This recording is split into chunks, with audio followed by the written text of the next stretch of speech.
Today on Learn Me Something Top Gun Maverick versus the Mary Celeste. Josiah, What's up? welcome to episode 4. Thanks, good to be back. Wait, 4? Already? I'm pretty sure. Yeah, because we had... Oh, I can't even go back and think of what we've already done, even in this season. It has to be 4, but I know it, but I don't know why, but it has to be. No, I think I went and saved the file, and I looked, and there were already 3 of them, which makes this one the 4th. Okay. Deductive Welcome. reasoning. Thanks.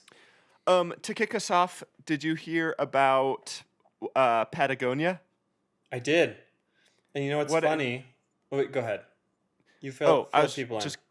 I was going to just explain. So if you don't know, or if you're not all that connected with like outdoor brands, Patagonia is worth like $3 billion.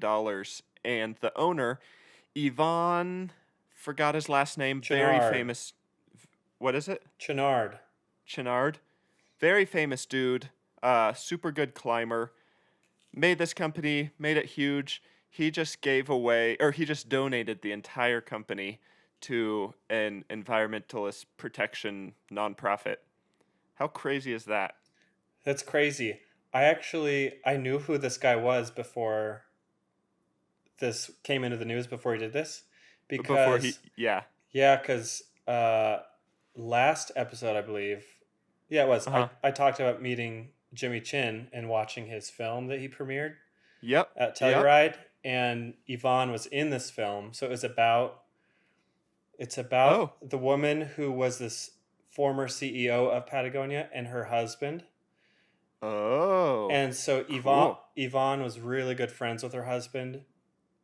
And so this couple, it's about how they lived in Chile and bought a ton of land and donated it to the country and created a national park out of it. Yeah, which is super cool. Yeah, so I'm pretty sure, I'm not 100% sure, I'm pretty sure Yvonne was there at Telluride. I'm pretty sure I saw him. I would believe it. If Jimmy was there and that was the movie, or that was the documentary that they were unveiling, then it would not surprise me if that was him. I know the woman, the former CEO of Patagonia, was there. I saw her. That's so cool. Pretty sure Yvonne was there. So I saw him in the news. So I was like, I know who this guy is. I've met him with my eyes from a distance. My eyes met his person. Yeah, he's a very, very interesting guy. And he actually, fun fact about the logo, the Patagonia logo. So that it's like a mountain range, and the peak on it, he got the first ascent on that peak. I didn't know that. That is very cool. Yeah, so he's the one that basically just kind of fell in love with the area and named the company based on that area. And in the logo, that peak is the one that he summited first.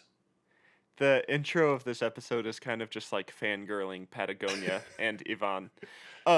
Another cool thing that I learned, actually, so I just started working part-time at REI. Yeah. And I've been getting trained on like their clothes and stuff. Mm-hmm. Another thing that I learned about Patagonia is that they, did you know that they were the ones who like practically invented fleece? I thought sheep's invented fleece. Sheep's invented wool, but fleece is like a type of fabric made in a certain way. I thought it was just like a type of wool. Nope. So, and it's a weird story too. So basically, Yvonne is out climbing. This is way back, like in the 70s or 80s, I think. Mm-hmm.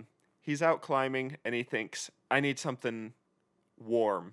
I need something warmer than what I've got, but still light and still like fairly breathable. And so he tells his team, go figure it out. I want something. Go make something that will help me climb better. That was his only purpose. So his team's working on it, and then his wife actually goes to like, I don't remember, I want to say it was like a dinner party or something, goes to the bathroom, and in the bathroom they had one of those, those nasty things that no one really has anymore, but it's the cloth toilet seat covers. Yeah. Like those things have no business existing, but they're around, Why and do like they they're exist? weird. Is it for when you're done pooping and you just set the seat down? You can sit down on that and just like it's And just be nice to comfortable. I just like don't take a little know. breather. But as far as like allergens and germs and A hotbed. odors, it's just the worst invention maybe of all time. But Why not just put it on the seat itself? right, Like you might as ugh, well. Might as well be comfortable. because it's so well. I've seen some that have those. Anyway, she goes. I hate those things. She goes into the bathroom. She sees one of those. It's super furry and gross and stuff. And she's like, I think I don't know what this is, but I think it could work. So she uh, goes, finds the company that's manufacturing these, and it's like a small local company that's making these things. At the Mm-hmm. time, it's just small. It's local, nothing huge. I forget what it was called at the time, um, but she connects with them, and this is like what they do. They make these toilet seat covers. That's their thing that they manufacture. And she goes, meets with them, and is like, "Hey, uh, my husband is Yvonne. You may not have heard of him. Patagonia wasn't huge quite yet." She's like, we want to use this material and refine it, turn it into clothing. So they start working with this local brand, local warehouse, start manufacturing it, work on it. Essentially, it's just like tightly woven fabric. So if you zoom in and like look at it on a microscope, it's got like this 3-man weave. That's Yeah. a basketball term. Anyway, um, so they make this, and that's how fleece came about, or the fleece as we know it. That's how it came about. And that company went on to be called Polar Tech, which is also, Oh yeah, I yeah, don't know if yeah. you've heard of it, large outdoor brand Yeah, now. I have. So kind of weird that they partnered with this local brand that was just making toilet seat covers, invented this new world famous fabric, and now they're huge and stuff. Very interesting. I did not I did not start this episode intending to tell that Yeah, I story, was but wondering if just this was your topic and you're just no, jumping the gun. we're diving in. No, it just my mind is full on like clothing related training right Yeah, now, yeah. and So you need to pass the knowledge along to me and the listeners. exactly. And that's probably the most interesting thing I've learned so far, other than like, nope, I take it back. Most interesting thing I've learned. Okay. All that to say, Patagonia gave away their company, or the CEO, and it's just like the controlling interest, I think, is 98% this environmentalist group now, which is very cool. Yeah, it's kind of the first time something like that's been done, right? Yeah, Because it's like kind of revolutionary. And Yvonne wrote this letter, and I think it's so cool. I read the whole letter, and then they took a sentence from it and have been putting it on like their social media and stuff. So their byline and their caption and stuff on all their social media says this now, and I think it's so cool. It just says Earth is now our only shareholder. And I was just like, oof. yeah, because he own all the shares of the company, like is Yeah, privately it held. was it was It, privately held by him. Um and so then in the letter you can read kind of their decision. They were like, we could either take it public, but we've seen how horrible that can go, and then it's really hard to like make stuff happen if it's sure. public, Yeah. because then there's a ton of say. Or we could sell it, but then like it's really hard to trust that whoever they sell it to would have their same like-minded mission of protecting the earth and stuff. So um, they were like, the letter basically says there was nothing that existed, no good option existed for us to do to help the environment, so we invented this one. And so they're like the first company to ever do this. Very cool. Interesting. Yeah. So they just take all their money out, like whatever hundreds of millions of dollars in cash, and then they just kind of walk around and just dump it on the earth, I like think, all over. Yeah, they don't. Yeah, they don't use it to make the earth better. They're just kind of pouring, like they find the biggest landfills, dump some cash in there. Maybe they just Um, plant it yeah, or shred hope it it and turns into like, trees. yeah, make it into mulch and then grow some trees out of it. Exactly. You nailed it.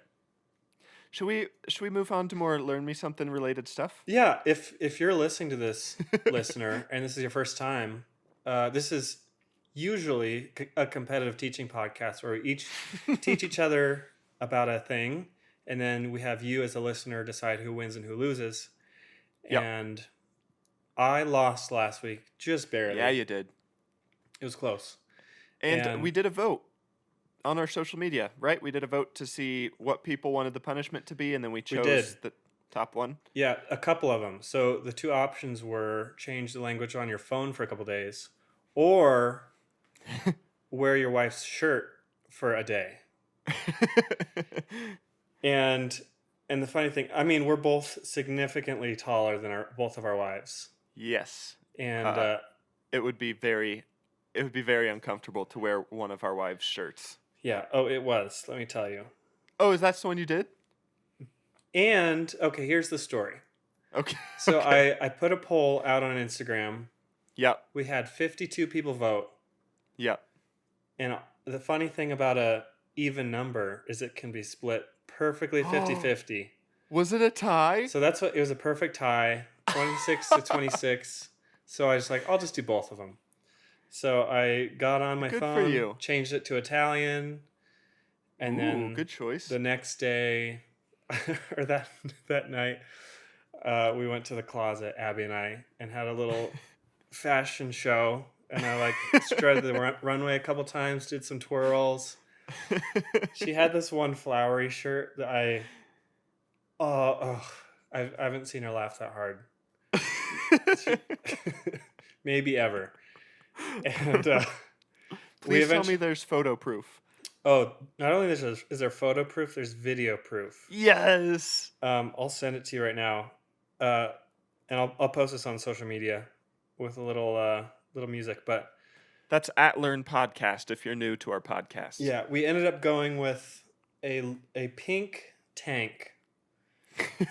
So it looked on me just like thankfully it went down to past my waist, so there's no. Oh, it wasn't a crop top? No belly button showing. Oh, this is good. I'm just It makes my arms look huge though, which I was pretty excited about. I'm not gonna lie, it kind of wow, yeah. Number Very one, flattering, huh? I'm watching this video that you'll see if you're following us. Number one, totally like kind of works for you. Like it accentuates your form, really does make your biceps look solid. Mm-hmm. And you're living in the city now, and honestly, it kind of this outfit. So he's repping the tank and a backpack, and then like some pants and white tennis shoes and stuff. And it, not lying to you, honestly looks like something that I would have expected someone to be wearing when I was living in Austin. Yeah, it's a very city look. Good for you. Way to make it work. It looked fine. The back is a little uncomfortable though. The rest of the day, it just went out to a coffee shop and was just working there. I was like, I hate this already. It's one of those things that it's not horrible, but like it just gets annoying. Mildly irritating punishments are the sweet spot. Yeah, that's what we do a lot. It turns out, and yeah, it was fine. And then we ended up going to this small group. The first time we had went there. No. And so I was like, I gotta put on a sweatshirt. So I put on a sweatshirt. So like I technically was still wearing it. But I thought since this is my second punishment in one, I thought it was okay to wear something on top of it for the evening. I think I agree. Plus, if this is your first time meeting these people, you kind of I would have felt too bad making you. I was still self-conscious enough that I didn't go to the gym because I was like, I'm going to see these people again too. So you purposefully went to a bunch of places that you can never go back to again. Yeah. Smart. So, good thinking. Something to work through my insecurity about wearing women's clothing, I guess.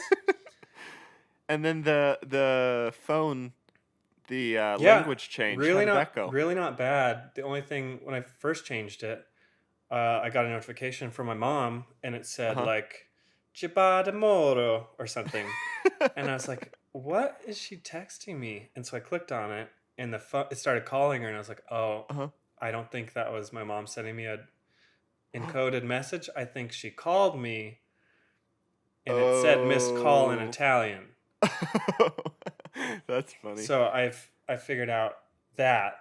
But other than that, it's really not that hard. Like I think I kept it for an extra day. I just turned it off today just because it was like almost more hassle to go in and change it back to English. Yeah, I was So gonna say, did you have to like? My biggest fear would that be I wouldn't be able to find my way back to the language change setting nah, to I change it back. I felt pretty good about this, knowing my Latin language roots. I just went to the search and searched lingua, Wow. and that pulled it up. But some of the things are still in Italian.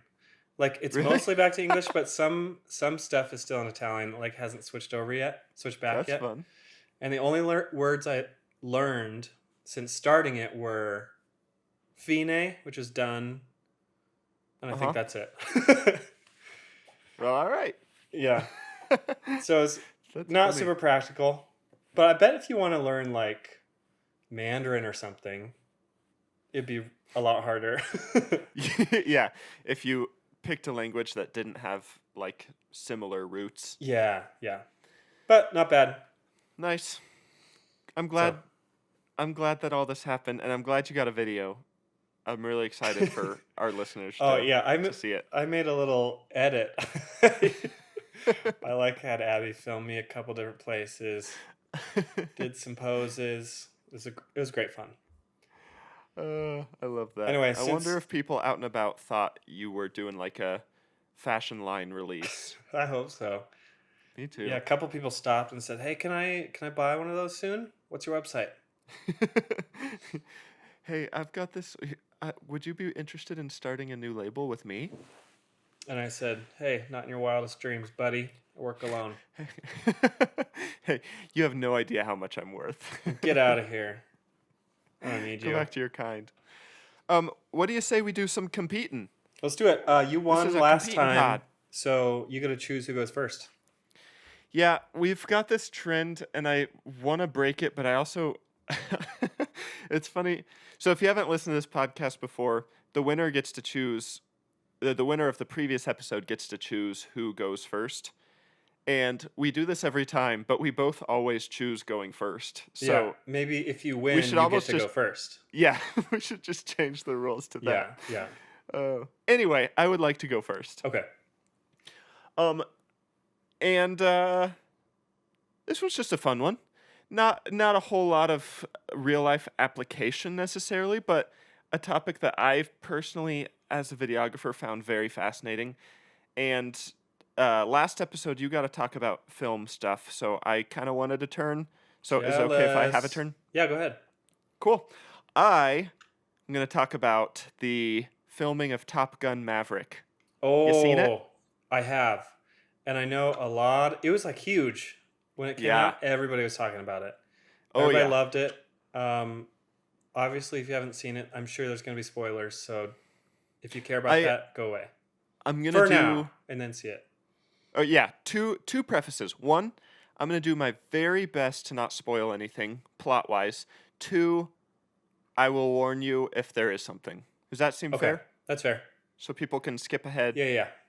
And maybe I'll try to... I'm not smart enough to pull that off. I was going to say, maybe I'll try to say, like, skip ahead 30 seconds. But there's no way I could time you if you need it. Okay. We'll do a 30-second spoiler Okay. limit. Sure, sounds good. Cool. Love it. So what were your thoughts? Did you like it? I liked it better than the first one, Oh, 100%. which I is watched the very, first- very rare for a sequel. Yeah. I watched the first one for the first time this year in preparation for Maverick. Yeah. I was so bored. I thought it was kind of dull. Yeah. Probably a good chunk of it was just that it was older, and so Sure. like older movies are just kind of slower anyway, and not paced as fast. Yeah, and it was like missing a backbone. There's just no storyline. I felt like Yeah, there's no I thought the same thing. really no bad guy. It was just like cool shots of planes and Tom Cruise, Right. Yeah. And that was which before Tom. works. It works. It's Yeah. just not as good as the second one, I thought. Well, and two things. One, that was before Tom Cruise was huge. I think actually this was the movie, the original Top Gun was the movie that made him huge. Two, this was back before he had his teeth fixed, so he still had that one center tooth. Oh yeah. So I would say even Tom Cruise as the center driver wasn't even a huge deal back then. I'm gonna be honest. But I didn't know he got his teeth fixed. you didn't? No. Oh, okay. Go to the internet. This is Okay. very I'm interesting. here. If you've never noticed, it'll be like, what? Go to the internet, look up Tom Cruise teeth, and go to images. It'll show a before and after. So the before is he has a perfectly centered tooth. So Yeah. you're supposed to have two teeth symmetrical on each side in the middle. He has one perfectly centered one. Are you seeing it? Yeah, I knew about that. I thought he like still to this day has a center Nope. tooth. Nope. He got some reconstructive surgery and had it fixed. No So way. can you see the after? I see 0 afters. Really? No. Look up Tom Cruise teeth before and after. Before and after. Before and after getting photoshopped. Yeah. I don't know, man. I don't think he did. If you're listening, do your own Google search. I guarantee you he had him fixed. There's no way. I Unless think he this got him is- fixed, but I think because there's pictures of him with like scraggly teeth, but even these new ones, it looks like there's one tooth still in the middle. We're gonna have to move on, but I Oh, I could stay on this for a while. have to agree to disagree. Okay, my next topic will be persuasive. Why you're wrong. Tom Cruise's teeth. Still in the Okay. middle. Top Gun Maverick. I would go so far as to say probably one of the best movies I've seen in a long time. I would say best movie since Endgame. Oh, I don't know if there's been a movie in between those two where it's piqued my interest better. And also, I would say probably of my favorite movies, top 10, top 15. okay. Very impressive. Wow. Even my wife, who is notorious for getting bored in the middle of movies and like getting up and doing stuff, at the end she was like, "That was really good." I never can just sit through a movie, but I watched it with her, and she was just like frozen in place watching. She didn't move once. She's notorious. Like people, that's the first thing people think about when they think about her. Oh, is she the Yeah, one when I that say, whenever we try and watch a movie, she gets up and leaves? yep. Oh, Mallory, that's the one who can never watch through a full Oh movie. yeah. I know Yeah, her. that's her. Yeah, Is she's like always making dinner in the middle of a movie, or like just working out, like doing some sit-ups in the middle of a movie. Does Notorious have to be like that's what she's known for? No, I thought don't know. I don't know. Because I would say Infamous would be like, yeah, that's your thing. Yeah, I kind of thought they were interchangeable, but you're probably right. Okay. I haven't even gotten into my topic Sorry. yet. We're dancing. Original Top Gun came out in 1986. Super okay, but it blew up at the time. Tons of people loved it. Super inspiring. Caused a spike in like Navy joins, which is kind of cool. Yeah. Inspired a lot of people to get involved. Had a budget of $15 million. Top Gun Maverick came out earlier this year, right? 2022? Yep. Yeah. Budget of $150 million, so 10 times the budget of the original. Take into account inflation, and it's a different number, but I don't know how inflation works, Yeah, so it's bigger. can't do that. Yep. So the reason I want to talk about it is because they did some cool things, and they did some things for movies that no one's ever done before. Mm-hmm. So I kind of have it split up into planning for the movie, their goal for the movie, training, working with the Navy, how they filmed it, and then a couple fun specific shots. Does that work for you? Sounds good to me. It's a little scattered, but we're going for it. So for planning for the movie, first big thing, Mr. Tom was like, I want to do this. I want to do this movie. But, in Tom Cruise fashion, who's like, I do my own stunts, that type of thing. Yeah. He said, or people approached him and were like, we want to make this movie happen. We think it'll be really cool. And he told them, if we're going to do it, we're going to do it right. And basically what that meant is we're filming everything like we're actually filming it. We're not doing the CGI thing. We're not making it fake. We're going to actually be in F-18s and we're going to make it happen. So, and the way which when they first talked about that, a lot of people in that decision process were like, that's a really cool idea. We'll never be able to make it happen. And Tom Cruise was adamant. He was like, nope, if we're going to make this movie, this is how we're doing it. So their goals, and to clarify, no movie had ever really done anything like this movie has. Like, there's been plenty of movies with planes and stuff, but the extent of which they were able to film it and capture stuff is pretty stinking cool.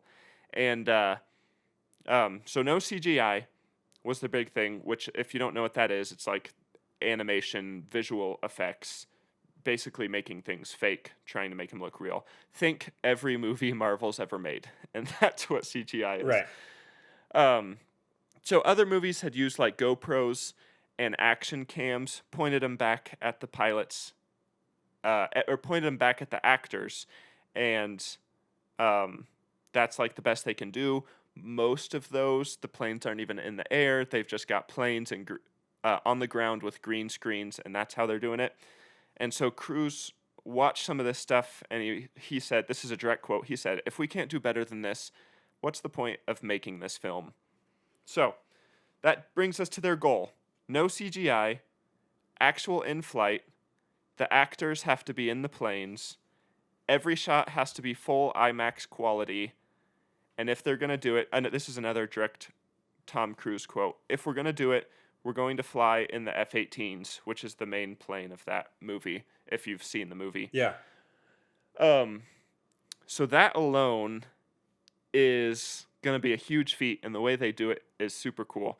So to start, so Tom Cruise he's able to fly and stuff, but being able to, like, having a pilot's license and flying one of these huge F-18s, not the same thing at all. Like, it's very much so more intense. Just the G's, the pull that you experience alone is significant. So what they did, they took every cast member who was going to be in one of these planes, and they did training. So onto our training section of my topic. They did 3 months of training with the actual real-life Top Gun school in the Navy, which is super cool. Yeah. So every actor who got on a plane was trained professionally by the Navy. They learned how to eject in case of emergency. They spent a long time doing really grueling, intense underwater training, which is standard in the Navy. Apparently, which this makes sense.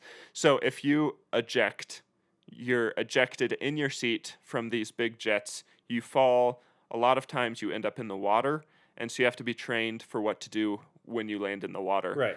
So what they did a couple different trainings. The first one is they had a rope at the bottom of this really deep pool. They made all the actors dress in full pilot gear, so helmet, jumpsuit, all that stuff. Then they had to swim to the bottom of the pool. Then they had to pull themselves with the rope across the length of the bottom of the pool and then come up the other side. So that was training number 1, full pilot gear. And then the second one, and you can see video, there's a really cool video where Tom Cruise is talking about all this training stuff, and you can see all the different things they did. So if you're interested, you can go watch some of this stuff. Next thing they did is they put them in like this plane ejector seat simulator. So it's basically kind of looked like, or you're sitting in an actual plane seat, and then it kind of looks like you're in this like cockpit simulator thing, like this bigger room, a bigger like metal framing basically, and then you're attached to your seat normally within that framing. And then it flips upside down and drops you head first into a pool, and you're strapped into the seat like you would be if you really ejected, and you're in all your pilot gear, helmet, all that stuff. They drop you upside down, drop you into the pool, and you're strapped in head first upside down. And then you have to be able to free yourself, get out of the little framing room thing, and then get to the surface. Yeah, and you have to be able to think clearly while all that's happening to be able to save yourself. There's a super good video on the YouTube channel Smarter Every Day about that. I'll link it. Oh, cool. But yeah, I included this because I think it's really cool that like no actors have done this kind of thing, right? Yeah, They're all acting. At the best, you're acting like a pilot, and you've worked with a pilot to be able to like see. They say like, oh yeah, here's where I look at the machine, or here's when I'm looking out the windows, or here's the kind of things I say. But these guys for this movie went through like this actual pretty intense training. The next thing they did after that is they worked their way up in terms of plane intensity, I guess you could say. So they started out with Cessnas, like single engine, tiny planes, not much G-force, and they threw them in those planes one at a time. And the purpose of that was and this was a plan that Tom Cruise designed himself. So the purpose of that, he said, was to build up like spatial awareness of being in a small cockpit and like just being what that feels like. And then after what they did was they jumped into L-39s, which is a smaller jet, and they went up in those to fly aerobatics to feel what it's like to be in like a jet, moving a little faster. You're not moving straight up and down. You're doing more turns and harsher turns and stuff.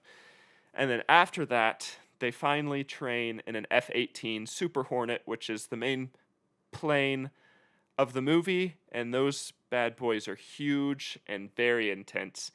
And they actually would launch and land on aircraft carriers, which is very cool. That's so awesome. Yeah. I'd love to experience that. Right? And we're going to talk... Even just watching it. Just go on an aircraft carrier would be cool. Well, this is... I'm going to get ahead of myself. We'll talk about that later. Okay. About, like, why this movie is so good. But yeah, just to be on an aircraft carrier would be so cool. And then these F-18s are, like, very intense.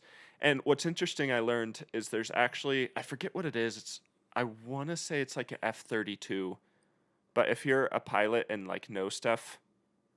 know that I'm not. So if I got that wrong, I'm sorry. But I want to say that's what it was.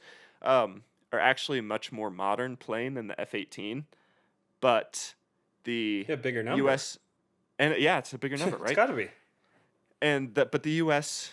Wouldn't let the film crew use those planes because they're so modern and current that they were afraid it would give away like...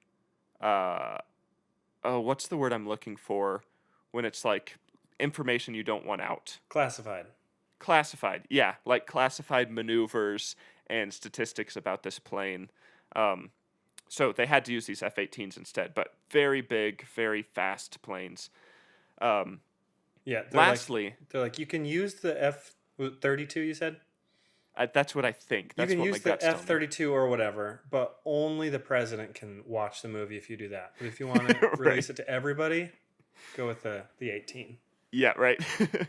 If you might not make as much money if you only use the F-32. It might be really cool, but that's about it. Yeah. The last piece of training, which I didn't know this before. I knew a lot of this beforehand before doing my research, but this is something I learned that I didn't know. That as a videographer is super interesting. The last thing they had to do is learn how to run the cameras in the planes because like the director, you can't have a film crew in there. Yeah. You can't have the director, producer, or anything in the plane with you. Yep. So, and these guys, in my head, all actors have camera experience and know what to do. But apparently actors at this caliber and camera equipment at this caliber, much different story. So they actually had to be trained by the cinematographers how to use the cameras. So they had to They taught him how to frame a shot. They taught him how to get the settings right. They taught him lighting, all the cinematography stuff, how to run the cameras, turn them on and off, make sure you're recording, all that stuff. Because once they were in the air, they were in charge. So they end up having to, they had to self-direct themselves, or they had to self-direct because the director, there was no way for him to do anything. Sounds once like they he's were just on getting lazy, the director. Just Right? do it yourself. Yeah, you'll be fine. I'll watch. So that was the training. All that is just stuff they did beyond like their acting. So they still had to like memorize the lines, get their character down, learn the script, all that stuff. Yeah. Now let's talk about cooperation from the Navy, which this is pretty cool. For this film, the Navy provided 2 aircraft carriers, 4 bases, and mentorship from real naval aviators for the filming. So the Navy, super big player in making this movie happen, and they helped out a whole lot. And the reason I read in one article is that a lot of the higher ups in the Navy now were like our age or in their 20s when the first Top Gun came out. Yeah. So They a know lot how of these guys, effective of a recruiting tool it is. right, yeah, right, for one. And a lot of these guys who were like major decision makers in the Navy now were just huge fans of the movie Yeah. when they were younger, when Yeah. it came out. So they were like, totally, let's be involved in this movie. And that's one thing I read is that actually was like a big factor in making this movie happen. They didn't do it for free. So using the F-18s cost $11,374 per hour per F-18. And they often had like 3 or 4 of them out at once. That's pretty good. Yeah. Making some good money. And film crew at the end of it said they ended up with 813 hours of aerial footage. So if you do the math there, that's millions and millions of dollars. And the film crew said that of those 813 hours, they ended up with enough footage to fill an entire movie with just epic-looking aerial shots and nothing else. So full B-roll, just epic shots, like a full 2.5-hour movie. That's how thorough and intense they were with this film process. For reference, the F-18s cost the U.S. about $68 million $68 million to make and $75 million to buy, which is the same cost as some of the nicest, fanciest private business planes in the world. Mm-hmm. So very expensive planes. Because of that, the actors didn't actually fly, which makes a lot of sense. And I'll talk about that in just a minute. Another cool thing is that the movie also got flight clearance from the Navy that no one in the film industry has ever gotten, and likely no one will ever get again.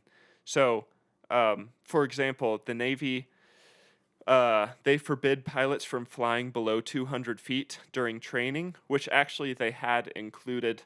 They call it the floor, either the floor or the ceiling. I think it's the floor. In the movie, they actually talk about that because they have to fly low essentially, and so they talk about that in the movie. I'm trying not to spoil anything. Yeah. You're doing a good job. Thanks. I'm trying my best. But there's a scene. This is kind of a spoiler, but doesn't really give anything away. So I don't think we need to time it. But if you're dead set, like don't tell me anything, just skip ahead a couple seconds. Start now. Everyone who's still here, if you remember, there's a scene where Maverick flies the desert track. So remember, they're trying to train at this low altitude. They think it's impossible. So he finally is like, I'm going to fly it. He breaks the rules and flies it so we can prove that it's a possible mission. Remember? Yeah, I remember. Cool. In that scene, the Navy gave special permission for the pilot that Tom Cruise was with to fly at 50 feet above ground instead of 200 feet. That's 30 seconds. Yep. Okay. I think we're good. Yeah, good. I think we're good. So the Navy, the Navy gave special permission that they almost never give to fly Wow. at 50 feet instead of 200 feet. And so they fly this whole thing, and it's such a, if you remember the movie, that scene gave me goosebumps. So cool. Mm-hmm. And then at the end of it, they land the plane. The pilot who's actually flying looks back at Tom Cruise and says, "I will never do that again." Oh man. So that's just how like intense actually flying that was. Very Wow. cool. And as a part of that, they gave a advanced screening to a Navy base and showed basically played the movie for 800 sailors before it actually came out. So that was kind Okay. of cool. Yeah. Now let's move on to how they filmed it. So as I mentioned earlier, the actors didn't actually fly because these are very expensive planes, and that would have been quite the hazard, and they don't know how to. All things that factored in. But they experienced all of the full G's, the full G-force. So everything in the movie, like, the reason it feels so real is because it's not a green screen. The actors are actually flying at that level of G-force and pressure, which I read can be up to, or for them was up to like 1,200 pounds of pressure flying those scenes. Yeah, that's crazy. Yeah, which shows how intense it was for them, and that's why it came across so real in the movies. But they had to do training just to learn how to be able to handle that amount of G-force. Right, like stay awake and continue acting. Yeah, so they had to learn how to breathe properly, which is something I actually noticed in the movie, just the way they all breathed or were breathing when they were moving really fast. Like you could tell they were breathing differently, and that's because they were actually trained, like they were actually having to breathe like that Yeah. to not pass out. Yeah. They're also trained to look at the horizon. Apparently, that's really helpful at high G-force to not lose track of your conscious state.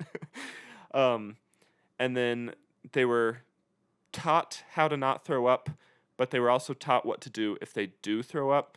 So at one point, Tom Cruise told all of them, "You can throw up, that's fine. Just learn how to do it properly and move on." So that they actually ended up having like this celebration, like everyone would cheer if one of the actors did throw up, because it was like flying and acting in that experience or in those conditions was so intense Right. that it would literally cause them to like vomit. Yeah. Except for Barbara, which I think I should have looked this up. I think that's her last name. It was the female pilot. Yeah. Okay. So she was trained with the rest of the actors and stuff. She got so good at it during training at handling that amount of pressure that her first couple takes, when they started filming, they went back, looked at it, and her face looked too calm on camera. So they said it actually looks like you're on a green screen. Oh wow. Because you look like you're not being affected by it at all. So she had to reshoot all of those scenes because she was so good at handling the pressure. That's a bummer. You're too good. Try again Right. and be a little worse. They also had to keep their faces forward. Tom Cruise said their faces were the moneymakers. So could you imagine, like, probably one of the coolest experiences of their lives, flying in these planes, being upside down and stuff. They weren't allowed to, like, look around and wonder and just be amazed. They had to, like, stay locked in and look like they were, looking at their charts and their whatevers. I should have done more research on how you fly a plane before I started this. I'm sure there's charts involved. Charts and pedals and buttons and stuff. Yeah. But could you imagine how difficult that would be? One, you're being hit with crazy amounts of pressure that you've never experienced before. Two, you're trying to act and like remember these scenes and scripts and stuff. And three, you're not allowed to just be amazed at this once in a lifetime experience. Can you imagine how difficult that would be? Yeah. I mean, I bet a lot of your energy goes to trying to stay awake. Maybe you don't care right. as much about looking around. Yeah, But totally. yeah, for sure. So they all sat in the back seat. So the F-18s have two seats. All the actors sat in the back seat. The real pilot sat in the front seat. That's how they filmed it. The film crew managed to rig 6 full-sized IMAX cameras in each cockpit, which is way revolutionary and a huge step up from GoPro footage. So the standard in cinema is to shoot everything in 6K, minimum of 6K, but they were only able to get it to 4K full frame, which if you're not a videographer, you might not know exactly what that means, but essentially it's a step down in resolution. And so they had to do all this checking to make sure that that still qualified for IMAX standards. Okay. And they told him that as long as it was 4K, at least 4K in full frame, they were good to go. So took the pilots and the Navy working together 15 months to figure out how to make that happen, how to get 6 IMAX cameras in there. Wow. So not a small task. And you're dealing with weight changes, you're dealing with a ton of extra equipment, you're dealing with making sure that equipment stays attached and secure at very high speeds and high pressures. So very hard task. Took them over a year to make it happen. And so then when they're filming, we kind of eased into the how they filmed section without me bringing it up. But we're in how they filmed now. Okay. So they would meet up every morning, super early in the morning, because they wanted to be able to film at golden hour, which is morning dusk or dawn-ish to make it look the best. The pilots and actors would sit down together. They would look at hand-drawn storyboards for every shot that they wanted to get that day. So they would memorize exactly what those shots were, plane formations as well as acting formations and acting sequences.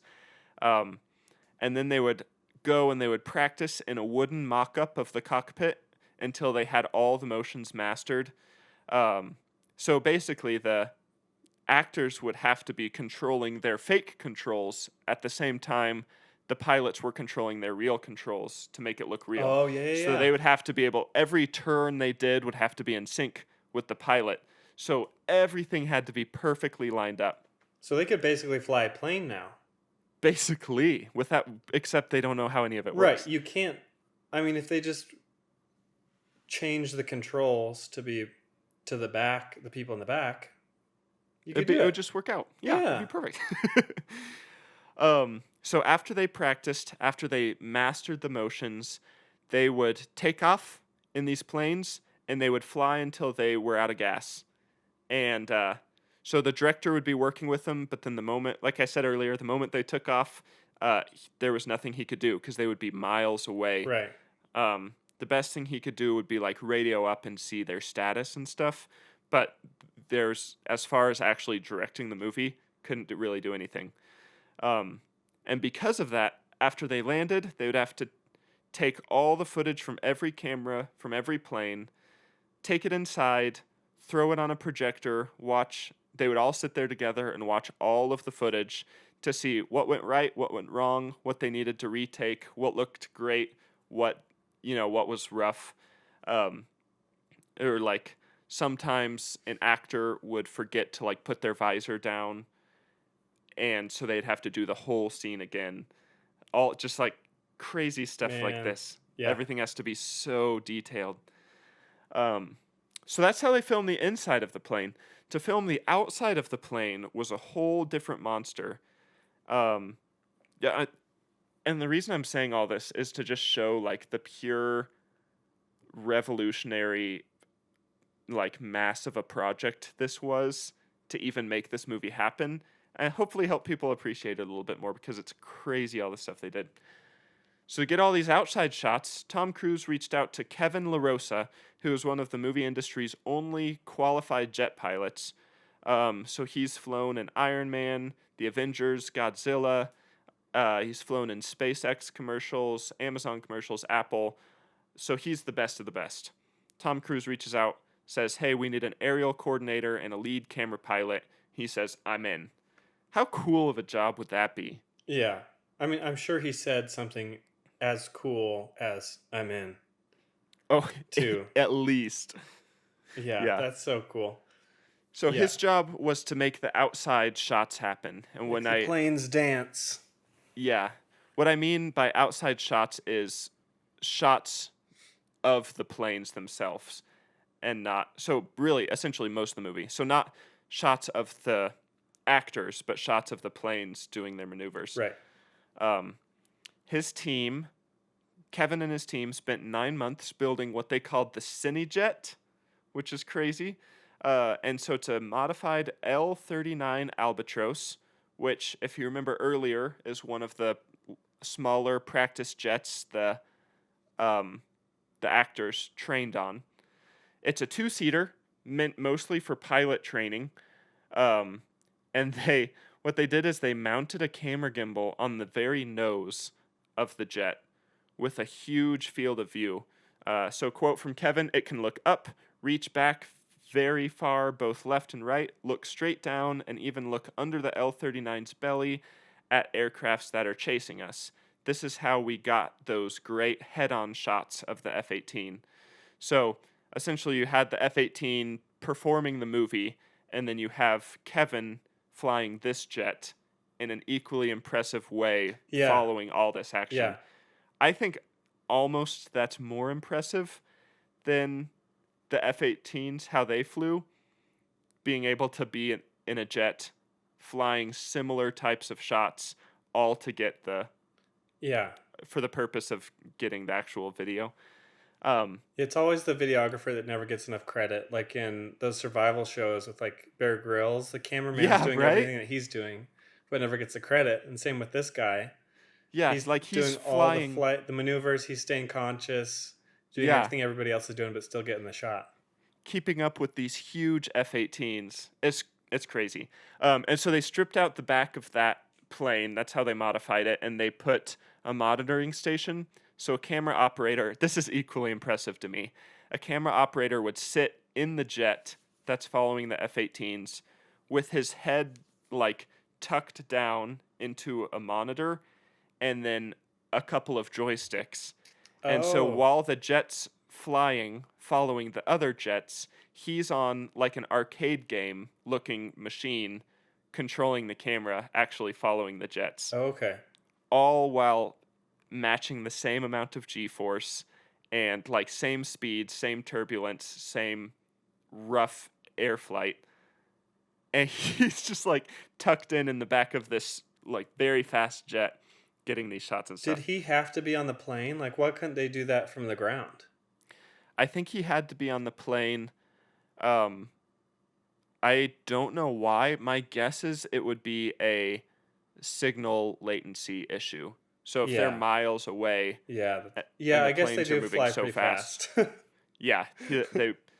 don't think they have the technology to be able to control in real time a camera from that distance. Yeah, that makes sense.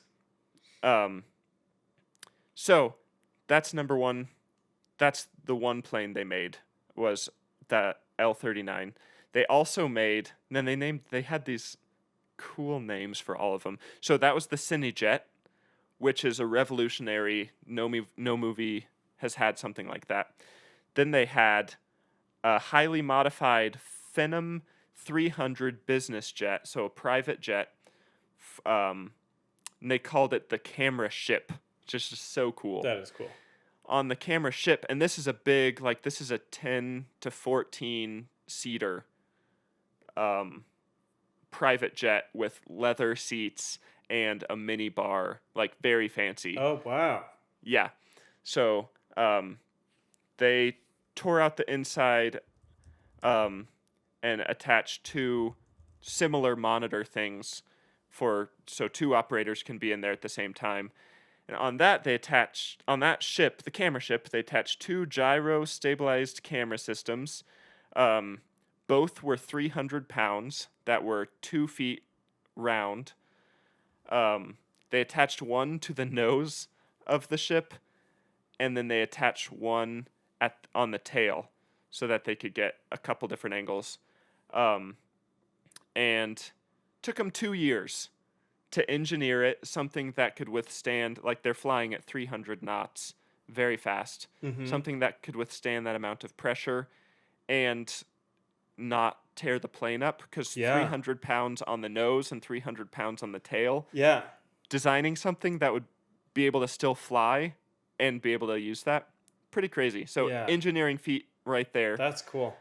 Took him 2 years just to engineer it, design it, and then get FAA approval that it's still a safe aircraft.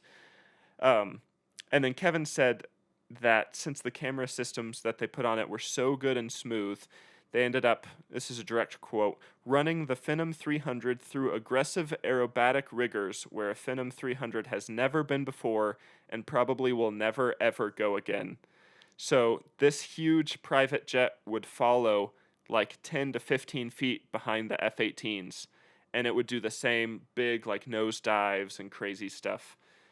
But it's like a big corporate jet. Yeah. So it's like they pushed it to its very limit, to the point where at one point they went into a nosedive after the F-18s. They're filming. All of a sudden, the crew, the camera operators in the back, are surrounded by floating ice and cold water everywhere, and they were like, "What's going on? This is crazy. What's happening?" So they had to land to troubleshoot it. Turns out that they were flying they're flying the ship so intensely that the executive minibar wasn't able to handle the G-force and just like leaked everything it had out, and it was like zero gravity, so it was just like floating around them. And then like froze in midair and Yeah. Can you imagine like you're in the back of this jet in your leather seat having a good time, and then all of a sudden like ice cubes are floating by you and you're in like a nosedive. Just that whole situation as a videographer would be very intense. yeah, there's more. I mean, this is why it took so long. Like the first one was in the 80s, right? Yeah. Like that's why it took 30 plus years to do something like this. Essentially, everything I just mentioned was technology that has never existed. Yeah. So it was, I would argue, as revolutionary as like Avatar. Everyone gives them credit for inventing all this new technology and revolutionary film tactics. But I would say this is even more impressive because, one, they invented all this stuff, and two, they were actually flying all these things. So all the filming happened in the air. All that stuff. So I'm almost done. I know it's been a longer one, but there's so much here, so much cool stuff they did. As far as virtual effects, they did do some stuff, so it wasn't completely CGI free, but I don't think Tom Cruise ever expected it to be. He just wanted the actual flying to be done. Right. So a couple instances, a lot of planes, or not a lot of planes, some of the planes they couldn't get their hands on for whatever reason. So they used F-18s and then used visual effects to change the look of the plane to make it look like a different plane. So the example, so the couple examples, 3 examples actually. One is the Dark Star, which is the first plane in the opening scene of the movie. That plane super is modern, cool. super fast. Yeah. It's fictional. That plane doesn't exist. Too good to be true. Yep. So they flew an F-18 and then used visual effects to turn it into that spaceship looking That's wild. cool plane. I kind of want to watch this again. I know. The next one, the F-14, which I'm not going to talk about it would spoil aspects of the movie. But the F-14, that plane now is so old that the U.S. doesn't even have it on its like inventory list as a usable plane. So that also was an F-18. Then they made it look like a F-14. Yep. Huh. And then the other example was the enemy planes. Yeah. Obviously, because those were not even U.S. planes, so they made those. Those were also F-18s. Okay. Then they changed them. Okay. So almost every plane in the whole movie was an F-18, except for the plane at the very, very end, which was Tom Cruise's, which is cool, and he actually flew that one. Yeah, his own personal plane. Yep. This has been a lot. Lots of plane talk. Lots of plane talk, man. I like some good plane talk, though, honestly. Yeah. Last category is a couple specific shots that I found interesting. The first you remember Ed Harris was in the movie for like 5 minutes at the very beginning. There's a scene where he's pulling up. He's trying to shut down Tom Cruise's Yeah. program. He pulls up. Tom Cruise knew he was coming, so he gets in the fictional Dark Star, takes off, flies right over Ed Harris, and then it like shook everything, and like the guard station broke. The roof broke off, right? Yeah, it like That popped scene? up a couple feet. Yeah, which is also like a key scene from the trailer, so I feel like that's not a spoiler. Yeah. That's right towards the beginning. Yeah. They actually did that. So it wasn't a Dark Star because that plane doesn't exist. It was an Yeah. F-18. Yeah. But Ed Harris didn't use a stunt double, so he actually stood at the end of the runway. They built that guard station to be right next to him, and then they actually had a pilot take off and fly that low, right over his head, and he just like braced himself so that he wouldn't get pushed back.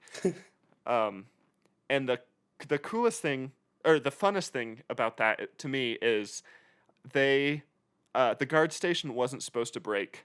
So there was that much pressure that the guard station, the roof like flew off, lifted up a couple feet, and then came down and landed. That was not part of the plan. That just like happened. Yeah, I had heard that. That's so crazy. Not crazy. And the fact that there was that much pressure that it tore the roof off, and Ed Harris was still able to just stand there, makes him even more manly to me. Maybe it's just bad construction, bad craftsmanship. Maybe Well, they it was didn't a even movie attach set, so the roof to the walls. Maybe they just set it on there in the first place. They're like, it's fine. well, they attached it because it wasn't supposed to fly off. So, but A couple nails. it was a movie set, so it definitely wasn't like a full building. Yeah. But I just thought that was funny that wasn't supposed to happen. But it makes that scene so much better. It really does. Next one isn't a plane thing, but something I had no idea about and was very interested. This is a spoiler, but not a huge one. So if you want to skip, you're welcome to. Okay, I'll let you know when 30 seconds is up. Okay, thanks. Val Kilmer made an appearance, right? Right. In real life, I did not know this. In real life, he's been fighting cancer for a long time. Yeah. And he actually did lose. He doesn't have a voice in real life. Did you know that? Yeah, I actually watched a documentary about him. He made a documentary about himself. Oh, cool. I had no idea. Yeah, so I had no idea. If you didn't know, I didn't know. Val Kilmer, he does not have a voice anymore at all. So when they put him in this movie, he speaks a couple lines. That's about 30 seconds. Okay. If you're here, if you just returned after skipping and don't want the spoiler, skip another 30 seconds, please. Starting now. Okay. They remade his voice based off of past movies he did, and did a digital version of his voice so that they could use his voice, which I thought was very interesting, and they did a great job. Yeah. I had no idea. And it was cool that in the movie they honored that part of him too. Like he had cancer in the movie too, Right. and didn't have a voice in the movie too. Yeah. They did So that was kind of cool. a good job with that. And that's 30 seconds. Welcome back, people. Welcome back. Glad you're here. Watch the movie, then go listen to that 1 minute of bonus content. Last specific thing I want to mention. This I don't feel like this is a spoiler. There's a scene where they're flying through the mountains. It's set to be, interesting thing. They don't say who the bad guy is in the movie, so you don't know where. Like everyone has their assumptions, which probably is just a horrible like preconception bias. But they don't actually say who the bad guy is. But there's a scene where they're flying really low through this snowy, wintry, mountainous range, which I thought was a really cool scene. Mm-hmm. Kind of one of the climaxes of the movie. That was actually filmed in the Cascades in Washington at Lake Tahoe. Did you know that? Wait. Tahoe's in California, Nevada. Right, but sorry, I should have clarified. They would like take off from Tahoe. Oh, and fly up so there. the scene is filmed in the Cascades, but a lot of it happened around Tahoe. Gotcha. Okay. And so, quick spoiler. This will be a fast one. 30 seconds. Start now. Go. The airport they blow up an airport in the movie, then they escape from that airport later after they crash land, right? That airport is actually the Lake Tahoe airport. Oh, How interesting is that?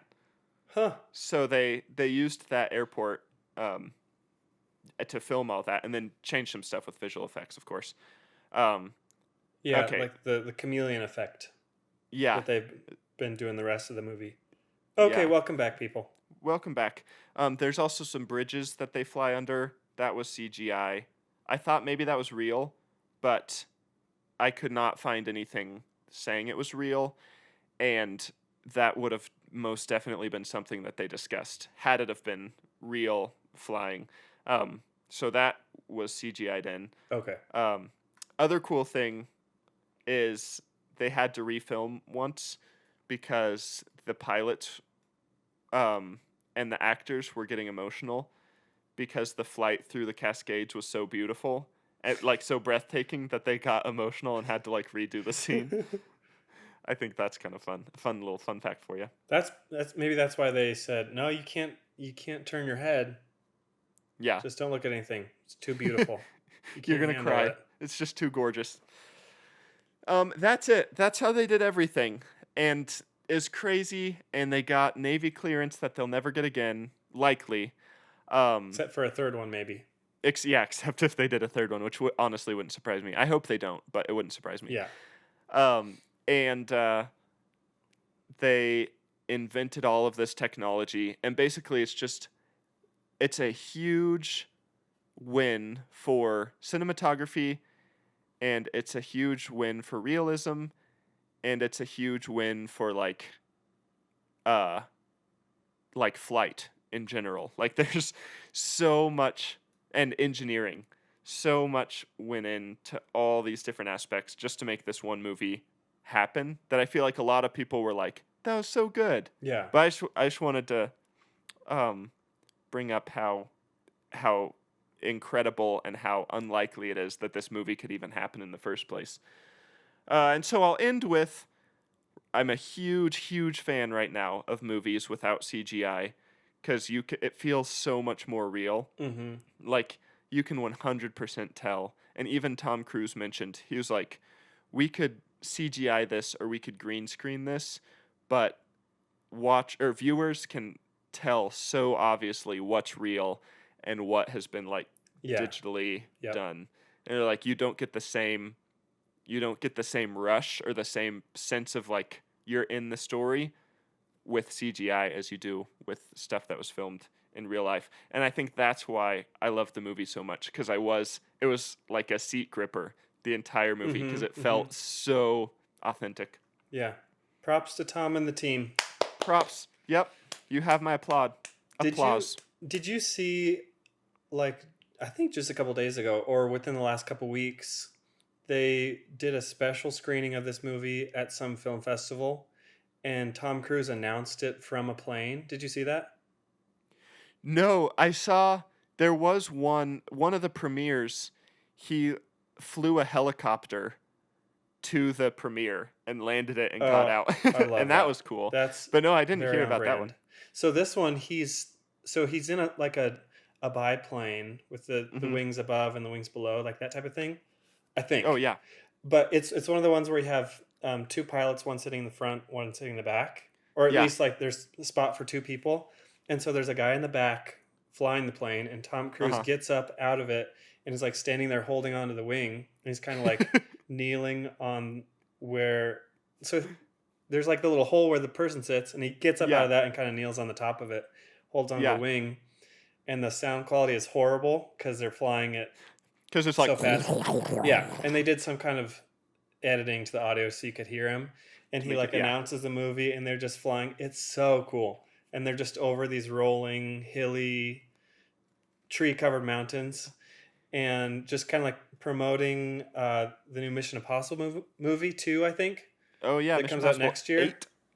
Yeah, and then at the very end, it just dives left and rolls left, and he's still holding on. And I don't think he's strapped in or anything, It's wild. I'll link it, and you need to look That's it so up. cool. It's very on brand, also for Tom Cruise. I would argue Tom Cruise is one of the most iconic actors to have ever lived because one, Mm-hmm. he is a great actor, but because he does everything himself. Mm-hmm. Everything he does is so authentic and so real because it's all always him and he's doing the stunts and all these crazy Yeah, things. yeah. He's an intense guy. Very cool. I remember um this I don't know why I just thought of this. When COVID first hit and there's the big shutdown, I forget what movie he was making. Oh yeah, yeah, yeah. What would that have been? 2020. I, Anyway, yeah. a story came out that he was like yelling at all these actors and like the film crew on set because they weren't following like the COVID protocol at the time, and he was just screaming at them, saying stuff like, "This is the um, we're trying to keep the movie industry alive for everyone right now. Everyone needs this movie because if this bombs, like all this stuff of just like we're it. Like if you guys don't take it seriously and do this movie right, and it's just like you can just always tell that he takes his craft very seriously. Yeah, which So yeah, good for you, Tom. intense guy. Yeah, definitely. All right, that's what I got. That's awesome. Yeah, I love that movie. It So makes good. me talking about it again makes me want to watch it Yeah, again. I bought it because I just think it's Oh so yeah, good. yeah, it's so good. You need to. I need to like buy an IMAX theater, and then I'll have you come over and you can put in the Oh, VCR and we can watch it on IMAX. that would be cool. I'd love that. Um, Um, why don't I give us our interim break here, and then you can dive into yours. okay, yeah. Cool. So join our Patreon account if you like the podcast. You don't have to, but it would help us, and we like it. And leave a review. Okay, thanks, Josiah. Yeah. Take it away. And current patrons, thanks for being patrons. We like you and we love Yep. you. Okay. So you talked about the sky. I'm going to bring us down to the sea. Ooh, And good I'm segue. going to take us back in time a little bit.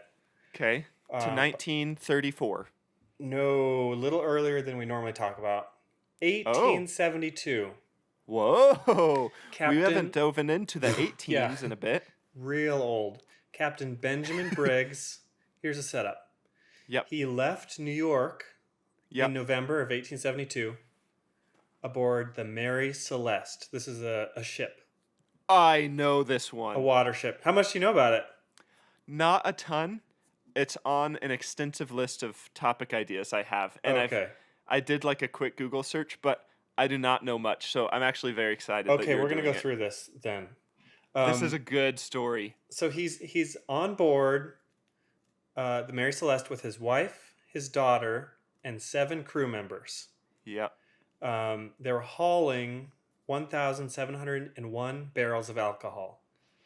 So As they're they should be, right? they're crossing the Atlantic, going over to Europe. Is the plan? Deliver all this alcohol. Mhm. 8 days later, from the same port, there's this Canadian ship called the De Gratia, Okay. and follows the same general route. Both captains knew each other. I don't know if they were like super close pals or like workout buddies or anything, but I think they at least knew who each other were and maybe talked at some point. Also, quick pause. Yeah.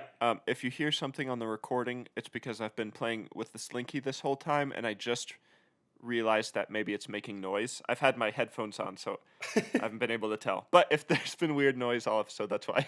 Yeah. All extra Continue. noise comes from Caleb. Yep. Okay, so December 4th, about a month later from when they left, Uh-huh. the De Gratia came across a ship about 600-ish miles off the coast of Portugal. Mm-hmm. You can see where this is going. The sails were out, but it was kind of moving strangely. They see, Captain, there's this weird ship. It's kind of Spooky coming season. towards us. Be on alert. What's going on? They could tell something was up, just the way that it was moving in the water is not how you normally sail a ship. Mm-hmm. And just looked a little funky. The sails were kind of off, and they went to go investigate and sent 2 people aboard, and they found out it's a ghost ship. Oh yeah. And so a ghost ship Spooky. is just a ship that's floating with no one aboard. Completely empty, no soul to be found. And they went aboard and discovered this was the Mary Celeste.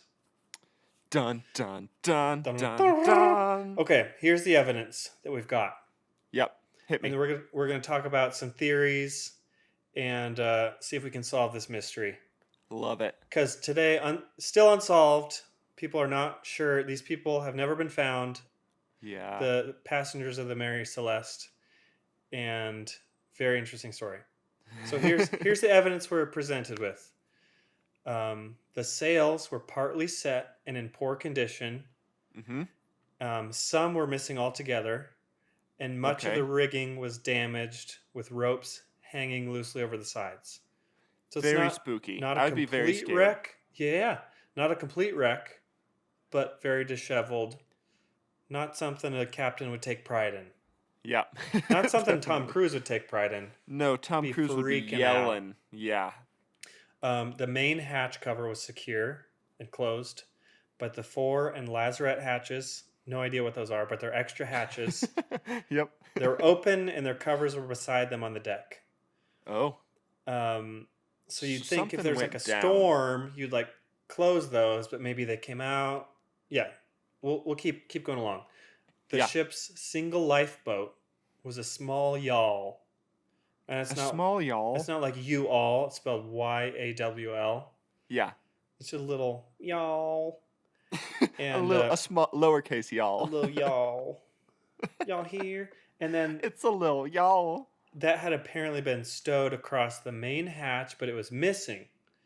Oh. And they found out later the rope holding it to the Mary Celeste was sliced. It was like quickly cut off. Yeah. So that's a major piece of evidence. The binnacle, which I also don't know what that is. Whoever made Navy like ship terms needs to. Had a blast. Yeah, there's like They had so much fun. picking fun words, throwing random letters together. So the Checking their binnacle's dictionary. housing. Oh, the binnacle housing the ship's compass had shifted from its place, and its glass cover was broken. Very suspicious. Compass gone. Navigational equipment nowhere to be found. Yeah. There was 3.5 feet of water in the hold, and this is kind of where the barrels of alcohol are. Uh-huh. And that's not a ton of water for a ship like this, but it's still water. It's significant. Yeah, It's It's- something to note as right. as part of the evidence. A significant but not alarming. Yeah. There was a makeshift sounding rod, which is like how you measure how much water is in there. Uh-huh. Because I guess it was hard to see how much water is in there because of all the cargo that was stored down there. Yeah. Kind of just thrown down there, and I guess you can't always see at what level the water's at. You can't see where the ground is, that type of thing. Yeah. So that was found abandoned on the deck. Okay. Up on top, they found the ship's daily log, and this is interesting. It was in the mate's cabin. Its final entry was dated at 8 a.m. November 5th, 9 days earlier. Okay. Weird. So the last proof they have that people were on board the ship was 9 days ago. Yeah. Odd. Odd indeed. Yeah. So it recorded that the Mary Celeste's position was about 400 nautical miles from the point where the De Gratia found it. Okay. So about 400 miles west. So it had drifted east more Yeah. towards Europe. Maybe had drifted. Right, maybe. That's what we're I'd say just it's a assumed safe at this assumption. point. Right. If they've got a daily log, if all was good on the next day, they probably would have written in it. Right. One would guess. Yep. And some more. They found the cabin interiors were wet and untidy from water that had entered through the doorways and the skylights. But Okay. otherwise, it hadn't been ransacked or pillaged or anything. Like, things were mostly in the same spot they normally are supposed to be in. The galley equipment was neatly stowed. All, like the kitchen all stuff was Looks great. there's no food was prepared or like in the process of getting ready to go to take. Okay, interesting. There's plenty of provisions left on board.